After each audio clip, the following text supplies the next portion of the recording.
کھائے. جتنے حشرات ہیں, حشرات الارض, کیڑے مکوڑے, بچھو, سانپ, یہ سب اسلام نے حلال کیے یا حرام کیے؟ بولے حرام کیے. تو یہ پابندی لگا کے ہم پر احسان کر دیا کہ نہیں کر دیا؟ ورنہ ہم کتے کھا رہے ہوتے, بلیاں کھا رہے ہوتے, ہم خنزیر کھا رہے ہوتے. ہمارے ایک دوست چائنا گئے ہیں, کہتے ہیں میری دعوت کی چائنیز نے, اتنا بڑا بکرا لا کے رکھ دیا میرے سامنے. میں نے کہا یار ایسا خاندانی بکرا کھال سمیت پہلی دفعہ دیکھا ہے. کہتے ہیں میں نے جب اسٹڈی کی, مطالعہ کرنا شروع کیا, تو اس کی چہرہ مجھے تھوڑا تھوڑا بکروں جیسا لگا نہیں. خیال ہوا کہ شاید چائنا میں بکرے اسی طرح ہوتے ہیں. کہتے ہیں میں مطالعہ کرتے کرتے, اسٹڈی کرتے کرتے جب دم کی طرف گیا ہوں, اور دم کرو تھی اس کی, تو میں نے کہا بھائی یہ بکرا, یہ کتا ہے. اب ٹھیک ہے, کچھ لوگ کہتے ہیں کیا حرج ہے, اگر کتے میں پروٹین ہے تو کھا لیا نا. تو پروٹین تو چھپکلی میں بھی ہوتے ہیں, لال بیگ میں بھی ہوتے ہیں, کھا لو یار سب کچھ. یہ اسلام کا ہم پر احسان ہے بھائی. یہ پابندی لگا دی اسلام نے کہ آپ گوشت میں حلال گوشت کھاؤ گے جو پاکیزہ ہے, حرام گوشت کھانے کی آپ کو اجازت نہیں. اور اسلام نے لسٹ بتا دی پوری حرام گوشت کی, کچھ قرآن میں ہے, کچھ احادیث میں ہے. تو یہ پابندی لگا دی اسلام نے. ہمارے نوجوان طبقے کہتے ہیں یار چائنا والے تو آزاد ہیں, انگریز تو آزاد ہیں, خنزیر کے برگر کھا رہے ہیں, کتوں کے برگر کھا رہے ہیں, بلے کھا رہے ہیں. او بھائی انسان ہو تم, کھانے کو تو لوگ جائیدادیں بھی کھا رہے ہیں, بہنوں کی وراثت بھی کھا رہے ہیں, بیویوں کا مہر بھی کھا رہے ہیں. یہ پابندی اسلام نے ہمارے فائدے کے لیے لگائی ہے, ہمارے نقصان کے لیے نہیں لگائی ہے. ہم غلاظت نہیں کھا سکتے. اگر اسلام نہ ہوتا تو آج ہم پتہ نہیں کیا کیا کھا رہے ہوتے. کہتے ہیں ایک چائنیز اور ایک پاکستانی ٹرین میں سفر کر رہے تھے, چائنا کا اور ایک پاکستانی. تو مچھر آ کے بیٹھا چائنا والے کے سر پہ نا, اس نے اٹھا کے کھا لیا. یہ پروٹین تو مچھر میں بھی ہے, یوں اٹھایا کھا لیا. پاکستانی بڑا ہوشیار تھا, اس کے بھی مچھر آ کے بیٹھا, اس نے پکڑا, وہ بولا خریدے گا. وہ آئی بھی اے بزنس پڑا ہوا تھا نا, بزنس مائنڈ. تو کتنی اچھی پابندی لگا دی اسلام نے بھائی. کتے, بلی, خنزیر, کیڑے مکوڑے, لال بیگ بھی کھائے جاتے ہیں, کاکروچ یہ بھی کھائے جاتے ہیں دنیا میں, سب کچھ. اچھا آپ کو انگریزوں میں نہیں ملے گی, یہ اتنا نہیں آگے گئے کہ وہ کتے بلی کھانا شروع کر دیں. وجہ کیا ہے؟ کیونکہ حضرت عیسیٰ علیہ السلام کی تعلیمات کو فالو کسی حد تک کر رہے ہیں.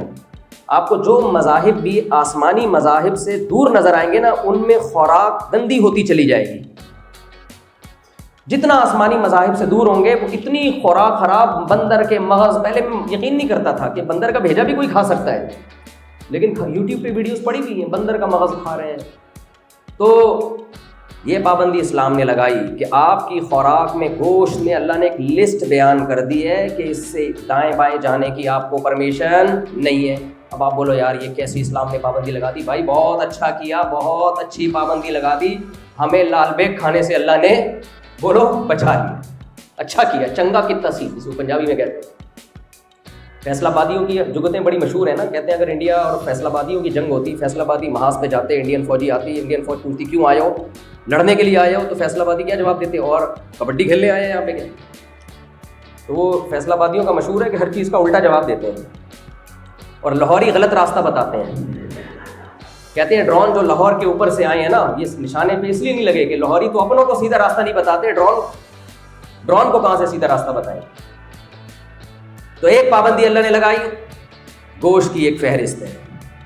دوسری پابندی, جو گوشت آپ نے کھانا ہے وہ بھی مردار نہیں کھانا. مری ہوئی گائے اگر کچرے پہ پڑی ہوئی ہے تو ہم اس کو بولیں نہیں کھا سکتے. بکری مر گئی اپنی موت, نہیں کھا سکتے, بلکہ اس کو ذبح کرنے کا حکم ہے تاکہ اس کا بلڈ سارا اس کی باڈی سے نکل جائے. کیونکہ خون بھی ایک گندی اور ناپاک چیز ہے. آپ کی باڈی پہ خون لگ جائے آپ کی نماز قبول نہیں ہوتی, نجس ہے, پلید ہے. وہ اسلام اس کو کہہ رہا ہے کہ کپڑوں پہ لگ جائے تو نماز نہیں ہوگی, تو پیٹ میں کیسے اتارنے دے گا اسلام اس کو؟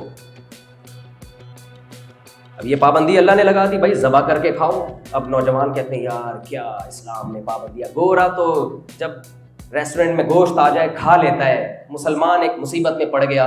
ہم جب باہر کنٹریز میں جاتے ہیں تو یہی تحقیق کرتے رہتے ہیں بھائی ہینڈ سلوٹر کہاں ملے گا اور کہاں جو ہے مردار ملے گا.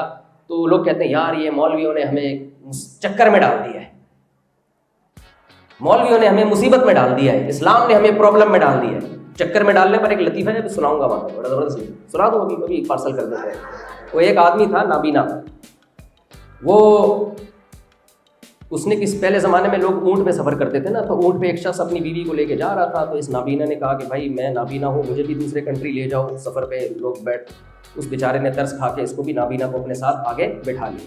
اب پیچھے بیگم بیٹھی ہوئی ہے، درمیان میں شوہر بیٹھا ہوا ہے، آگے وہ نابینا، اس کو لفٹ دی۔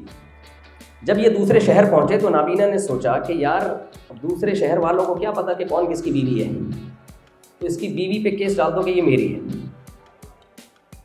جیسے ہی شہر میں پہنچے تو اس نے شور مچایا، دیکھو یہ میری بیوی ہے، اور جب میں یہ صحت مند آدمی بیٹھا ہے تو یہ میری بیوی نے اس کے ساتھ مل کے کمپرومائز کیا، اور دونوں نے کہا تم میرے شوہر، آج سے میں تمہاری بیوی، اور اس نابینا کو سائڈ پہ لگاؤ۔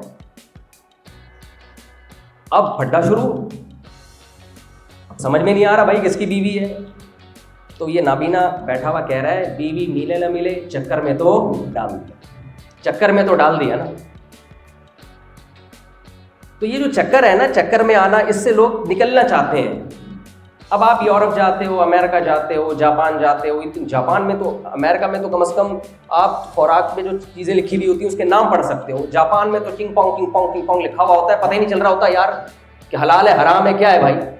جیپنیز کو انگلش کا ایک لفظ نہیں آتا۔ ہم جب جاپان گئے، میرے ساتھ ایک پٹھان دوست بھی تھے، جاپان میں ہم گھومتے رہے۔